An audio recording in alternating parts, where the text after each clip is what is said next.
This is Writers Not Writing, the show where you can get to know your favorite writers and soon-to-be favorite writers by listening to them confess to the ways they procrastinate.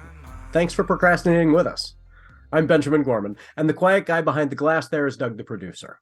I write novels and collections of poetry and stuff. Doug tries his best to make me sound better.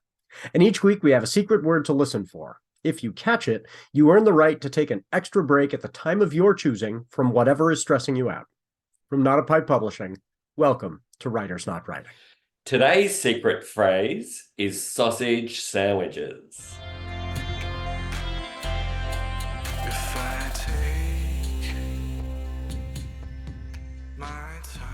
Hail and well met, readers and reviewers. Welcome to Writers Not Writing. Today's guest is Robin Knight.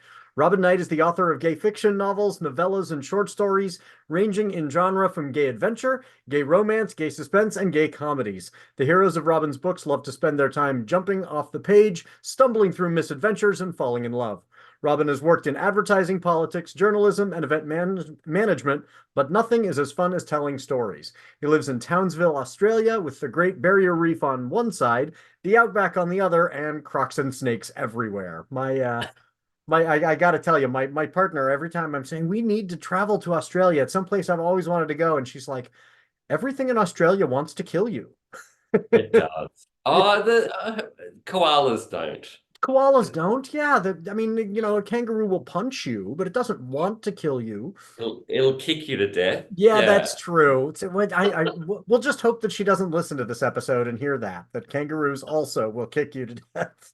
And they tend to jump out on the road when you're driving through the bush. And if one of those goes through your windscreen. Yeah, oh yeah, there are deer. I mean, they're very dangerous on the road, but Yeah.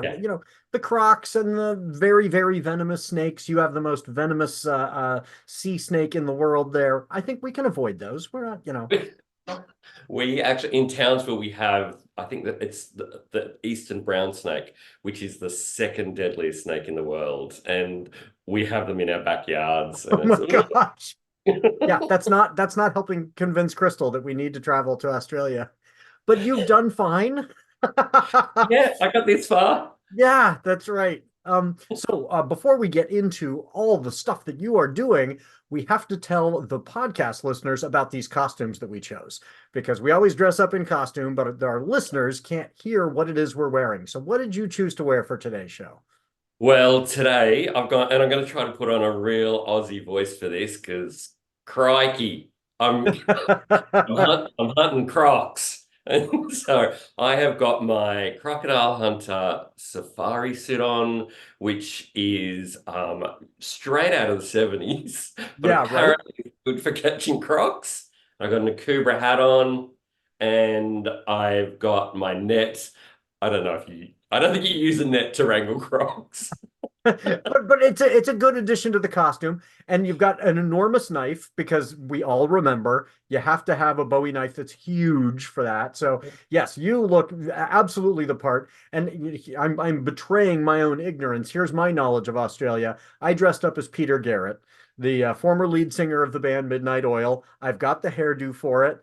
The thing I admired about Peter Garrett is that after he had this very successful career as the singer of one of the great bands of all time, I love Midnight Oil, he then ran for Parliament. And he was, a politician for, I think, 3 terms in the Australian Parliament. But before I associate myself, I should ask, is there anything I need to know about Peter Garrett before I find out he was like some terrible conservative or something? And he was always, a very progressive singer. Yeah, I mean the social commentary on all those Midnight Oil songs was amazing. Like they were one of the first bands to come out in the 80s and 90s and just slam home really important messages about, Yeah. we're destroying the planet, we're not being kind to each other. Every song was an anthem of equality and, living better lives. And so yes, then he tried to turn that into, continue that good. And he went into politics, and I feel sorry for him because the wheel of politics, that machine, I think crunched him down a little bit. And to see a spirit like his, such an energy, Oh yeah. reduced to, oh, there's so much red tape that I can't get through. He Yeah. was actually in charge of putting in insulation bats in roofs, which are not bats. They're not going to kill you. Well, the unfortunate thing is they didn't put enough protections in, and so those insulation bats caused a few deaths from It's so overheat. terrible. I mean, I shouldn't laugh, but gosh, of all things, insulation to save power to help the planet, Yep. and they killed some folks. Oh. Oh, it wasn't. I know he was trying to do the right thing, and he ended up having to explain to people why they died. Oh, Peter Garrett. And of all the things that this is, the tragic ending of his career is insulation. Yeah, that's but I still credit to him, so Yes. many folks shout from the sidelines and he entered the arena. So Yeah. somebody that I admire. So Robin, I've been really excited to have you on the show. What are you working on now? You're in between two launches right now, right? Yeah, and I do this thing where I always bite off more than I can chew, and I'm actually re-releasing a couple of old books at the moment as well. I'm constantly just get it out, write, keep writing, keep writing, keep writing. It's funny that when you said, "Would you like to come on a show about writers not writing?" and I read your first email, I thought, I don't know what I do when I'm not writing. I think I might be really boring. I had a guy once who I worked with when I had a full-time job in advertising, and he said to me, he was saying, "Oh, so what you're writing books?" And I'm like, "Yes, I'm writing this book, I'm writing this book, I'm writing this book." And he said, "What do you do other than that?" I said, "Oh no, that's pretty much what I do." And he said, quote unquote, he said, "You must really hate reality." Yes, Well, yeah, that can be your bio. yeah, Somebody that's who right. just hates I hate reality. Hate reality. Yes. Yeah. So what are the books that are coming out now? We should be sure Okay, to, so be I've got professionals and a plug new them. series that I launched in January called Mulligan's Mill, and this is the first book, The Invention of Wings, and it's set in a small town in Wisconsin, and it's just basically everybody turns out gay, really, and they all start to couple up.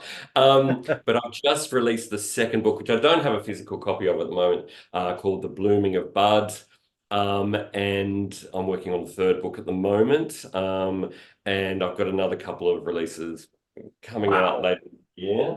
I'm one of these, like it takes me a year to write a book and a year to edit, like I was looking back over my career and I'm realizing, oh, there's a pattern. It's every 2 years I've got a book coming out. So you Oh, have multiple per year, like three a year?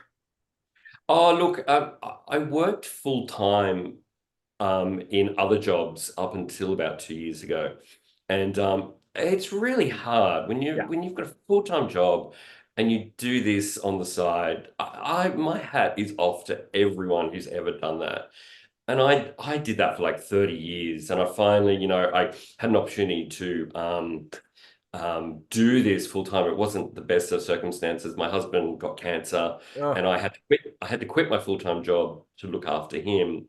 And when we went through all the chemo and everything like that, we were in a position where we could say, "Look, just keep writing books now. yeah. Just it's too short, and do what you love." Yeah.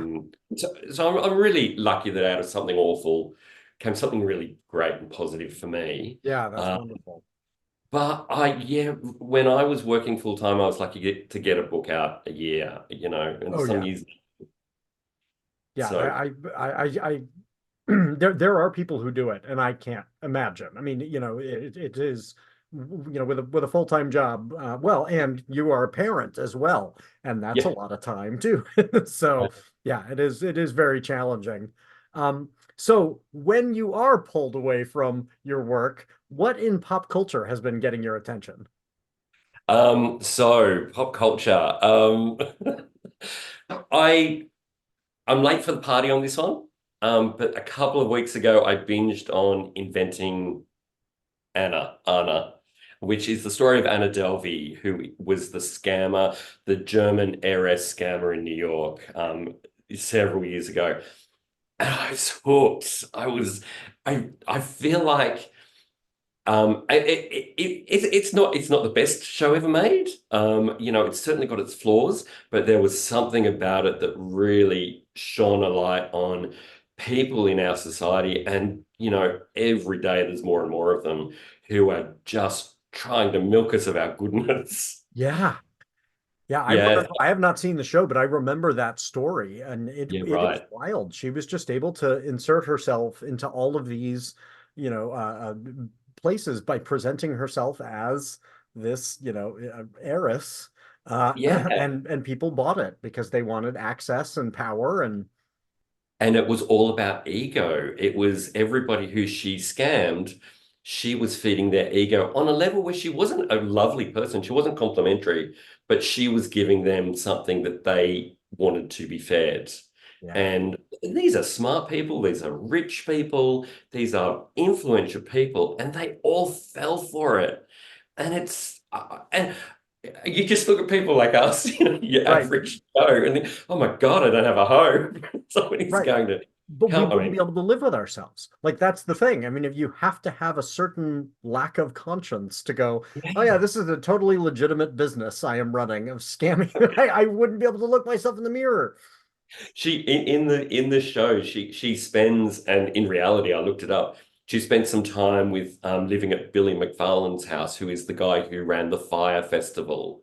That was a complete disaster, and he was a massive scammer. So these scammers Yeah. they kind of scam each other because he was saying to her in the show, "Oh, you should invest in my festival." Well, and I do wonder to what extent, when you get up into that upper echelon of your wealth, how many of those folks are scammers and scammers who've done it legally. Your Yeah, Elon Musk is, the guy is a total scammer who's just managed to be so far a respectable-ish yeah. scammer. You've got a few over there. We won't name any of them, but there's a couple of them over there. Uh-huh. Oh gosh, yes. We elect them to our highest office in my nation. It is yeah, and somebody Why who not? a reality TV, even Oh. star is generous. A reality TV figure, yes, we absolutely. Don't get me started. So, We could be going all day on that one. oh gosh, it's genuinely very scary. So It, I'll start to get apoplectic. And so what about the news? What's been pulling you away from your work lately? oh, I was really interested about the Aurora Borealis and Australis lights. It was only last week, I think. Yeah. Um, that was phenomenal. That was just this big solar burp, and suddenly none of us have to go to Norway anymore. Yes. Oh, yeah. And I didn't get to see it. So my partner and I went to a wedding the night that they had the biggest display, and it came all the way down here to Oregon. And we were driving back from this wedding in Southern Oregon, and we were in this national forest, and the trees are so high. We were in the car and yet did not see it. And we got home and hopped onto our social media, and everyone was posting these amazing pictures. And we were like, Yeah, wait, what? We missed it. And so then I kept trying to go out and find it, and I'd sneak out at night and 2 in the morning, and it just happened to be a night when it was cloudy, so it I was didn't get cloudy, to see right? it. But I really appreciated everybody sharing their pictures because it really Yeah, was amazing. because you're very high up, so you would have Yeah. had a really good Oh, view of yeah. I mean, people in our small town absolutely had amazing images wow. that they were sharing, and we were like, I live next door to that person, and I never caught it. So, but I was thinking, it's great that you're on because there's a wonderful Australian expression for vomiting, liquid laughter. And I was thinking about what is happening is the sun is ejecting some of itself. This is Yeah. solar liquid laughter, and it's beautiful.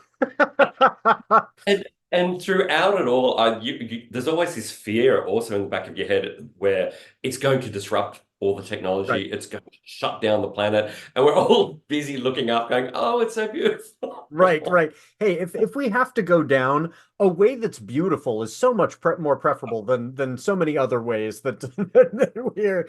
I would love, a nice light show on our way out. Yeah, that would be quite lovely. I have my favorite Christmas t-shirt is Uh, we have t-shirts, not jumpers over here. My favorite Christmas t-shirt is it's like a cartoon, and there's these two dinosaurs looking up in the sky, and this big meteors going across the sky, and the dinosaurs are pointing up, going, "Look, it's Santa." Perfect. Yes, that's right. This can only be good. Um, Yeah. so so when you're not writing, we were talking about, you have an 8-year-old daughter. That that's another thing that certainly takes in your time. How's that been going? Oh, she's into TikTok and makeup, and she's not a quiet kid. Let me put Yes. it that way. When she's in the room, nobody else gets to talk. And she gets very obsessed with things, and they become a thing for a week. She's just watched her first Eurovision. I don't know if a Oh lot of you watch yeah. Eurovision. Yeah. So she's been singing The Code, which is the winner from Switzerland, non-stop. It's on loop in our house, non-stop. Um, so she keeps us very, very, very busy. She is 8 going on 18. And I'm terrified Yeah. of teenage years. I mean, that outgoing nature of hers will serve her very well. You'll have to weather through it, but Mm. she will do very well if she has got, and that passion. If she's willing to go, this is my thing. That's great. But yeah, it can be a challenge in the moment. Oh, and she's determined to.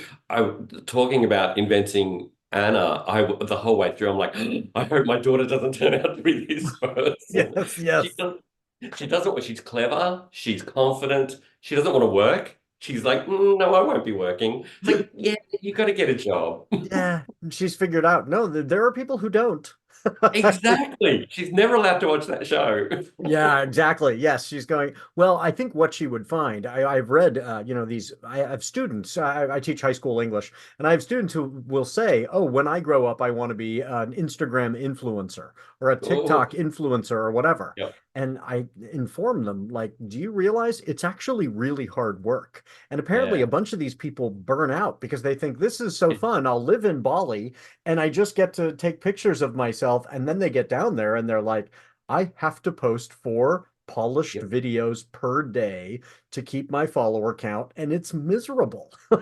It's a lot of work. I'm So, I'm watching 3 English friends at the moment on Instagram. I'm not an Instagram person, but I'm kind of hooked on this. There are 3 friends who are driving from London to Cape Town.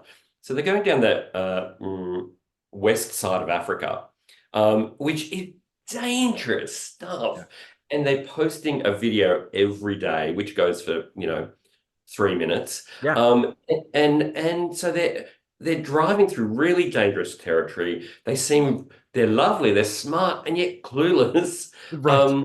And they're driving through all these really dangerous situations, and they're posting about the delicious lunch they had or the day spa that they went to, and it's like, wow, I don't know how I feel about this. But I'm Right, all, right. I mean, yeah, it's and we'll talk more about this too, about kind of attention economy. But it puts us in a position where people are saying, please see this thing that I'm doing, and it's yeah. not necessarily in their interest. Like, How much I'm fun are not. you really having? Yeah, yeah, What yeah. You've what are you made truly when you make experiencing? fun your work. Yeah, Although we yeah, can't talk, like here we are as authors, where we're going. Here's this art form that I love and I enjoy, and boy, it can stress us out too. I mean, yeah. Although I have to say that travel for me, I do travel to conventions every now and then, but my husband and I love travel. We do a lot of traveling, and we do make it a holiday. We literally just immerse ourselves, have lunch, watch people, and there's a bit of a rule: don't take work away with us. So yeah. Well, and that's the way to go. I have done quite a bit of my international traveling has been leading tours of students, and let me tell you, it's not relaxing at all. oh, You've got 50 high school kids, and you've got to keep them all, on the bus at the right times and that kind of thing. And yeah.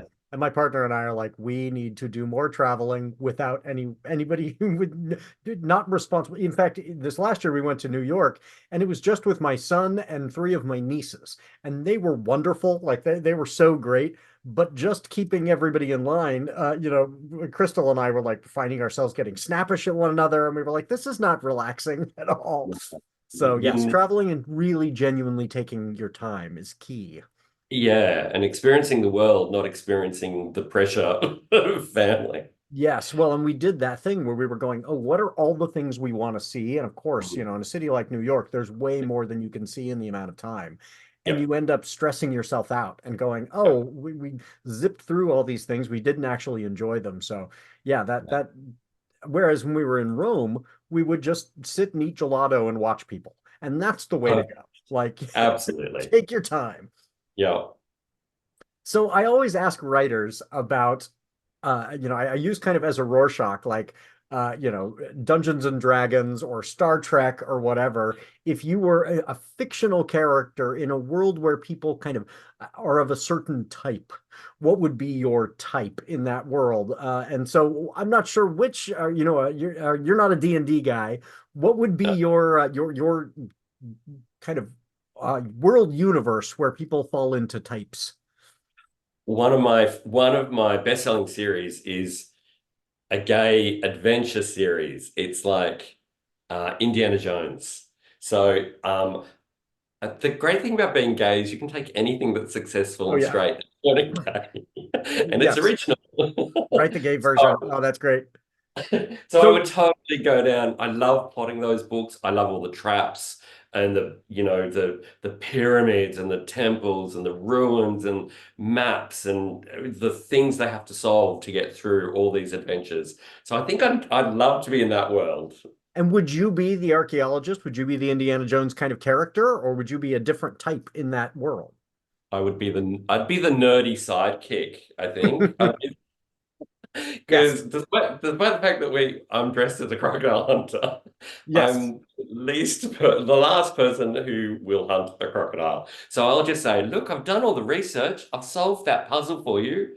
Off you go. Yes. Press that button to get through the door. So, if you're the nerdy sidekick in Indiana Jones, what does it reveal about you in our world? Okay, it reveals that I prefer to think than to do. Um, When I say do, I will throw myself into some things, but if you're asking me to jump into shark-infested waters, no, the answer is no. But I will research that there are sharks in the Yes, area. you'll be the one who's aware. There are sharks. Maybe this is not a good idea. So that's what it reveals about me is I do like to process things. I do like to think way too much about things. I do overthink. When I was in high school, my English teacher said to me, and I'll never forget it, she said, your problem is you're like Hamlet. You think too much. And of course, everybody died in the end of Hamlet. Yeah, So it doesn't work out well for anyone but Horatio. Yeah, that's not but and it also arguably doesn't make for great drama. There are a lot of people who will say that, the problem with Hamlet is Hamlet doesn't do anything in the play Hamlet, like, but dither for 2 hours on stage. Uh, but exactly. but when it comes to your writing, that skill set of being the person who likes the puzzle, Yep. how does that translate into your work? Oh, there's an argument about, especially with romance writing. So my adventure series does have some romance in it, but I also do write romance. There's this thing with writing where you're either a plotter or a pantser. So you either write by the seat of your pants or you plot like crazy. And romance writers are notoriously pantsers. They just go with the heart, and the characters are strolling along the lake, eating ice cream or whatever, and falling in love. I can't do that. I have to plot. And I think my romance and little adventure things keep creeping into my romance Yeah. stories. In the last book, in the Blooming of Bud, which just came out, which is a rom-com. So I started writing rom-com mostly because there is a real structure in comedy. Yeah. need that structure. But even in the blooming of bud, the second half of it, I threw in this like adventure to find a secret missing recipe in the town, and there's clues that they have to follow around the town, like a treasure hunt. And I thought, wow, I can't. Oh, I keep coming back to those treasure hunts. But the further I get in my own writing, the more of a plotter I become.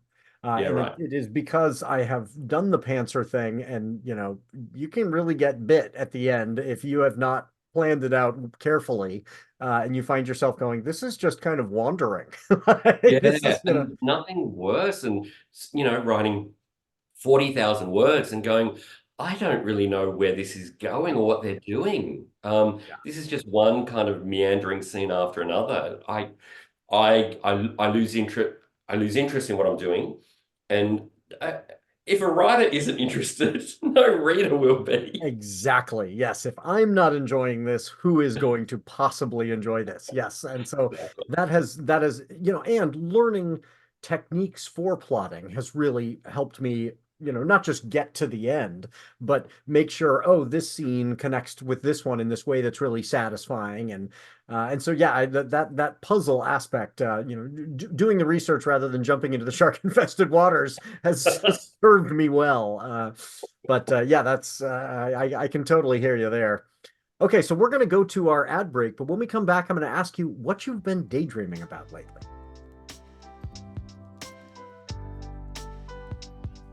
Special announcement time. Not a Pipe Publishing has always been committed to helping authors and readers find one another. Well, this show, which is all about helping readers get to know writers, just hit a milestone: 10,000 views on YouTube. So to celebrate, instead of charging authors to advertise their books on the show, I'm going to run your ads for free throughout 2024. If you want to make a 30 to 60-second video about your book, let folks know what it's about and where to find it, and don't forget your name and the title. I'll run one or two of those in our ad spot each week. Just send an MP4 file to the NotAPipe email address in the show notes. Let's fix up some readers and authors into reader relationships. 2024. More readers, more writers, more books. Bold Rising. Algo and their team of enforcers take on the underbelly of Geneva megacity before being sent on a mission to Mars, a cesspit of corporate exploitation. Suong, a child laborer, must turn the heart of Agent Algo while the fate of Mars, her friends, and her family hang in the balance. Cold Rising. Cold Rush novella, available now on Amazon.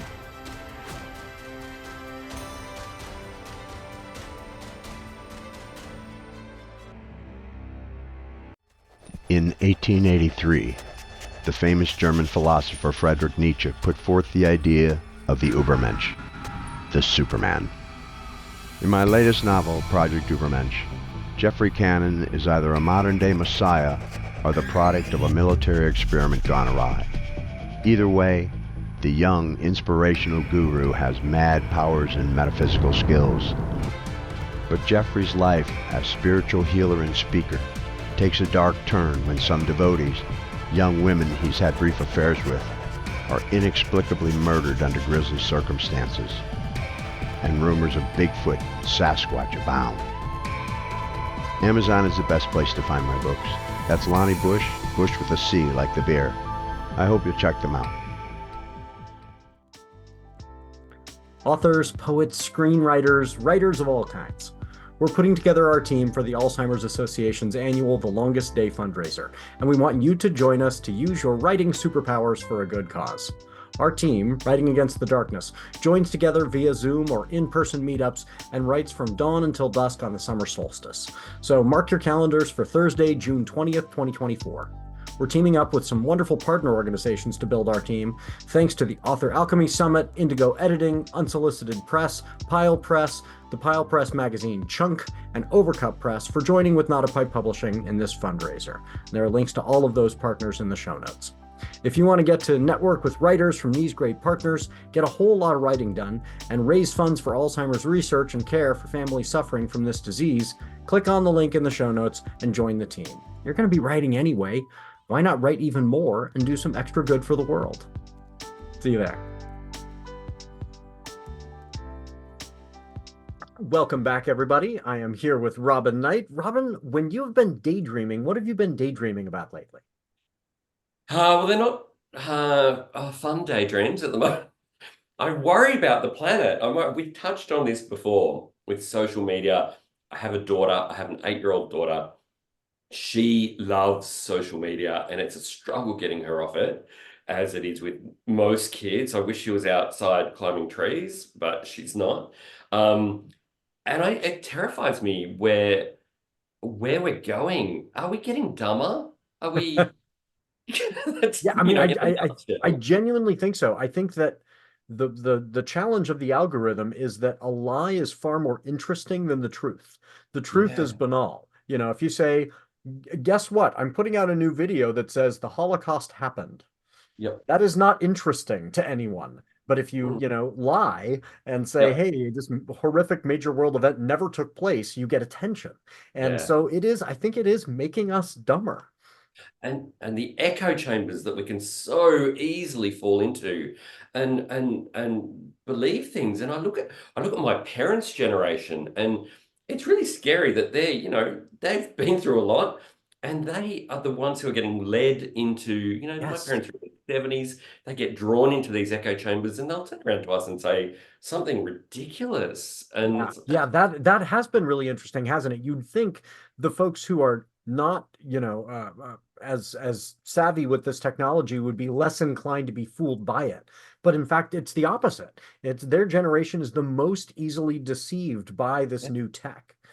Yeah, it's as frightening as it is for my daughter. My daughter came in a couple of months ago. I was in the kitchen and she'd been on her iPad, and she came in and she was telling me all this information about Princess Diana and her death and her life.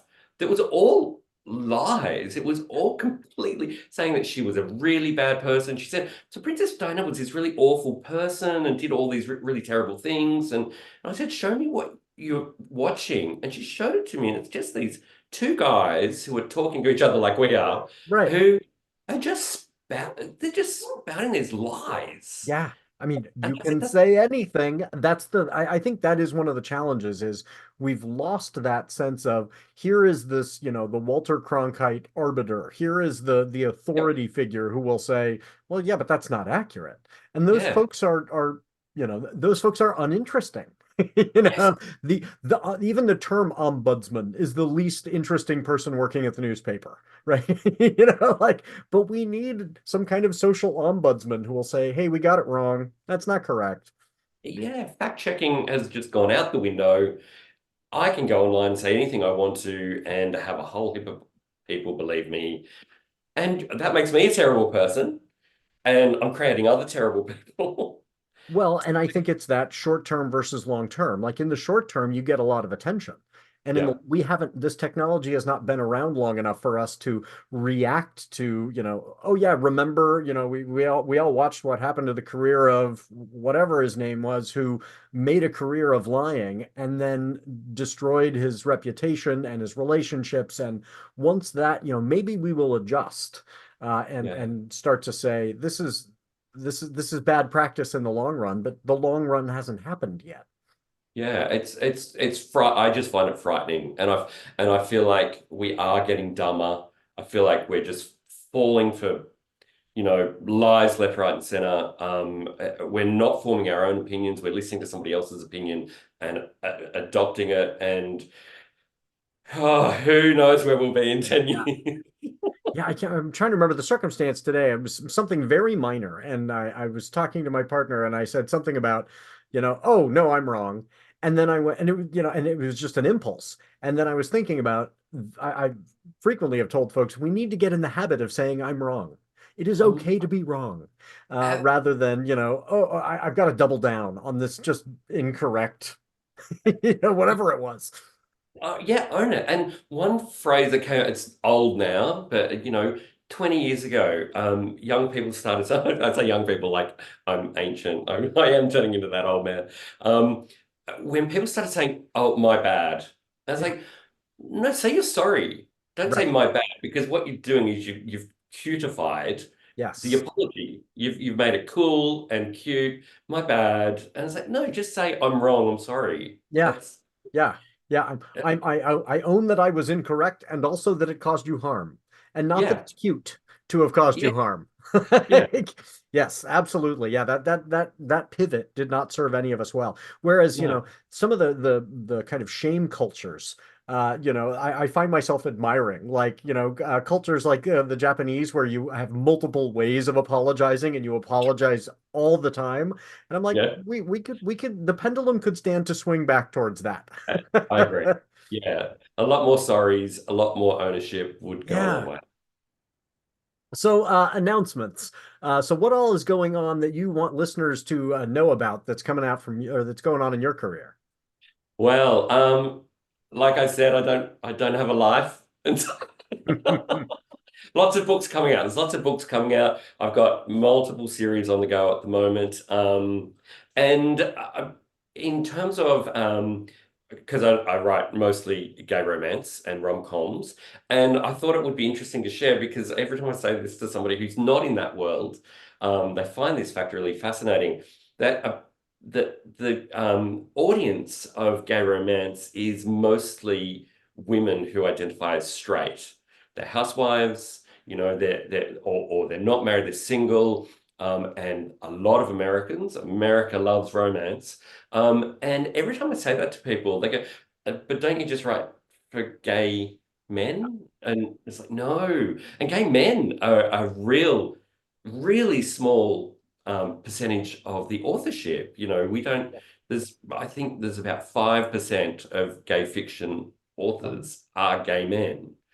So this Yeah. is a massive, massive industry now. It's getting bigger and bigger that where straight women predominantly are loving Oh yeah. the lives of This does not surprise me at all, because my partner's bi, but I mean, gay fiction is her thing. Like, this is absolutely in her wheelhouse. right. And she likes romance, but specifically like Regency era, like Oh, Bridgerton. but gay fiction that's Regency era is Oh, her thing. She loves that, and yeah, so we sit down and watch Bridgerton together, and she loves making fun of me for the fact that I totally poo-pooed it. I was like, this is not, I want to watch some sci-fi, I want to watch some fantasy stuff, I'm not gonna like this. I love it. She yeah. she totally got me into it, and It's yeah, I have thoroughly enjoyed the multiracial, yeah. gay and straight relationships Yep. in this Regency era Shonda Rhimes show, and I'm like, yeah, this is pretty great. Well, Shonda was the one who produced Inventing Anna as well. Oh, So really? Okay. yeah, I only found that out the other day because my husband is actually sitting in the living room right now watching Bridgerton. Okay, yes. So it's not just me. Okay, good. Yes. Yeah, that No? that was that was we binged the first 4 episodes yesterday, and it was Oh, a ton of fun. And that's what he's so, doing now. He's like, you go do your interview. I'm watching Bridgerton. yes, well, and probably, trust me, he's going to like it so much he'll be willing to watch it with you again, because it's fun. It's He a good he one. does. He watches them over and over Yep, again. yep. It's So does yeah. Crystal. She's like, oh, I rewatched all of Queen Catherine, Princess Catherine. So it's even the Oh, the, spin. the the prequel one. Yeah, yeah. Yep, she's watched that, and I'll come in and she's just weeping. And I'm like, oh, this is on again, and she's like, yep, I needed the catharsis of, just weeping to this particular It's episode. And I'm like, it, I'm not going to do that. And I sit down and then I'm crying too. It totally Queen remarkably Charlotte. helped. That's the one. Yes. That's when I'm being a good spouse, is sitting with her crying together too. Um, so I always ask folks, and I'm terrible, I admit, about posting these, but if you had a poll question for the world for me to toss up, what would be your question to the universe? Okay, so my question to the universe is, and this is a big one. This can cause a lot of debate. What is the best Beatles song? The Oh, Beatles. We love the Beatles. The Beatles are coming back in a big way. Sam Mendes is making 4 movies. oh, He's really? Yeah, he's making the Beatles story from each person's point of view. Oh, that'll be interesting. Yeah, and he's going to release them, I think, back to back over 4 years. Wow. I could be wrong about that. I don't want to start lying. I will be Um, really interested to see which he starts with. Do you start Yeah. because I'm thinking, is the George Harrison movie gonna be the like everybody just knows it's the lull? And where do you put that one in there? I am down for the Ringo movie. I am, Yep. but I think the John the Lennon George movie, Harrison movie just that doesn't sound like that would be exciting. keep it to the end, wait until you've hooked everybody, and then they have to Yes, see the yes, we're fourth like, one. oh, we've got to watch the George Harrison. We've watched three. Yeah. So what would so to betray your if you're gonna put an elbow on the scale, what do you think is the Yep. best song? Okay, so vote number one is mine. If I fell in love with you, would you promise to be true? If you really listen to the lyrics of If I Fell, it's a real jab at your ex. It's actually a breakup song. Yeah. It's saying to your ex, I found somebody else, and they're singing the song to somebody else, saying, if I give you my heart, promise you won't break it like that person Like did. that person did. Oh yeah. Yeah. It's like a twist on the breakup song. Yes. What Have would you yours heard be? Beyonce's cover of Blackbird? Oh no, I haven't. I have to track that It down. is worth checking out. She did a Yep. beautiful job, and as a black woman, it changes the meaning of the song in this really cool way. And Wow. yeah, and her voice, she's a perfectionist, so you don't get kind of some of the ranginess that the Beatles would allow into their work. Yep. It is incredibly technically perfect, which is very much Beyonce, but it's really cool. So yeah, do check that one out. I will. What would be your vote? Would it be that one or something else? don't know. I don't think it would be Blackbird. Oh gosh, which would be my favorite?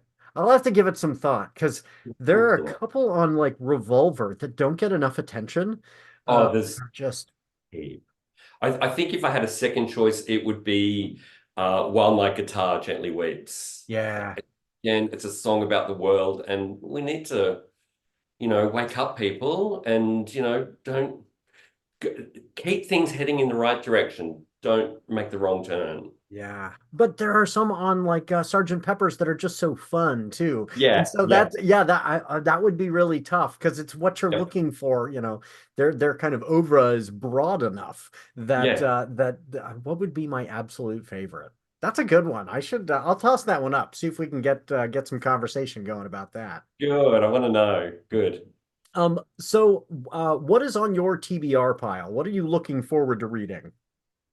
Oh, this sounds really bad. What I because I'm constantly writing. I will pick up a book and I will start a book, and then I will go on a guilt trip thinking I should be writing. I shouldn't be Ah, reading. I should yes. be writing. And I'll get like a quarter of way into a book, and it's like, and I'll get distracted because my own ideas will start. Oh my God, I need to be doing this. I need to be writing that. This story is not going to write itself, Jeff. And Robin, sorry, that's my real name.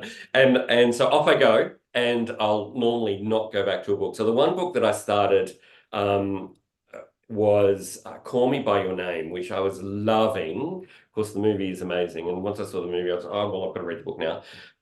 Very heavy, very dense, very beautiful. And you just get lost in this internal monologue of the main character. And I had to stop reading it because it was so thought-provoking that it actually kept pulling me out of the book. Yeah. So I want to go back to that very soon. I will have to check that out because I love a work like that where you're reading it and you're like, I need to sit with that sentence for a while. Yeah, yeah. It's every Ta-Nehisi sentence Coates of that. writes like that from me. He's one of my favorites. And when I'll be reading Coates and I'll read a paragraph and just go, I just need to sit and think about that. Like Mm. and I deeply admire. So that's Andre. How do you pronounce his last name? Do you know? It's Aciman. Aciman. Andre Aciman. Aciman. Call me by Yeah. your name. Okay, I'll have to check that out.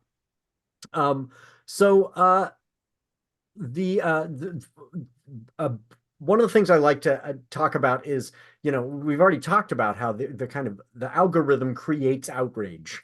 And so to spoof that, I ask authors, what would be your contribution to the outrage machine? Because we don't actually want, to be contributing to the evil awfulness. So what would be your drama that is not the evil, awful, deception that fills up our algorithms? Okay, so in Australia, right, when you go to we have when you go to vote or you go to the hardware store or any kind of fair or fete, we have this thing called the sausage sandwich, which isn't a sandwich. It's not two pieces of bread. It's one piece of bread. So you get your piece of bread, you go up and you buy these. They're like $2, and they lay a sausage across diagonally, and then they put onions on, and then tomato sauce, not ketchup, but tomato sauce. And everyone walks around eating it like very simple, super simple. I actually posted a photo a few weeks ago, and all my American friends were, "What is that? Is that a piece of sandwich bread? Why have you done? There are buns for Right. this." Yeah. I mean, that's what I'm thinking as a a Chicago style hot dog fan. I'm going, you could just have a hot Right. dog. But the big debate in Australia is this, and it's very dramatic. Okay, you're either one or the other. Do you put the sausage and then the onions, the barbecue onions, on sausage, then onions? Or do you put the onions on the bread and then the sausage? And the sausage. So Either it's way, you are putting the ketchup, the tomato sauce after that, right? It's not the has to go tomato sauce. last. I'm going to throw another drama into the mix and say I actually like to put it on the bottom and the top because Oh, because you've just got a piece of bread that does that. If you put it on top, it drips out both sides very easily. So if you cover both bases, then so the but if drama, you got it, then it's soaking into the bread, right? yeah, yeah, and this is the thing. Do you put the onions down so all the greasy onion soaks into the bread? It's it's going to set the internet alight, this one. Yes. Oh, this is, and these are the kinds of debates we should be having. I think America is just going to unravel at the fact that we use a piece of sandwich bread Yes, it's more than anything. just, and it's not toasted, it's just a piece of No, bread. and not often is it even buttered. It's just a piece of bread. Bread, sausage, yes. No, what is going to make, people in the United States just wild out is not the order of the ingredients, it's the ingredients. They're just It's gonna be going, it's just, wait, it's bread around a sausage? Like, what? Oh, we're that pretty is wild. simple. We're pretty Yeah. simple here. Oh, that's excellent. Okay, yes, let's set the internet on fire with that debate. That's so much healthier. Which what is the order of the ingredients in that sandwich? Oh, that's wonderful. So Robin, where can folks find you online? So you can find me, you just look up Robin Knight on Facebook and you can find me there or Amazon. All of my books are available on Amazon. Being international, Amazon is just, I know it's a great big monster, Right. but it makes it easier for me just to channel everything through to one place. So you can find me on Amazon, you can find me on Facebook, or you can look up my website, which is www.authorrobinKnight.com, and Knight is with a K. And I have, you can subscribe to my newsletter while you're there, and all my books are on there, and you can click on those books and go through to the Amazon site. Excellent. Okay, we will direct folks there, and those will all be in the those links will be in the show notes too. So folks, just scroll down beneath this, whether you're watching on Facebook or on your podcasting app, and you can click on that and go check those out. So, Robin, who do you think I should have on the show as another guest? What would be your recommendation? I had when you asked this question, and I've got to say, I'm aiming high. I'm aiming really big. Can you do it? I'm going Stephen King. Okay, I mean, it cannot hurt. So, do you mind if I drop your name? I'm going to reach out to him and I'm going to say, Robin Knight says that I should have you on the show. Is that? I'd love that. I've got his phone number here, so Okay. It's 555. No. In the Rolodex. Yes. Okay, good. Well, I will reach out and yes, I will let him know that in fact, I should do something in like all the posts about the show and tag him and be like, Mr. King, you need to check out this show because You you never now need to know. be on. Robin has said you need to be on. It cannot hurt.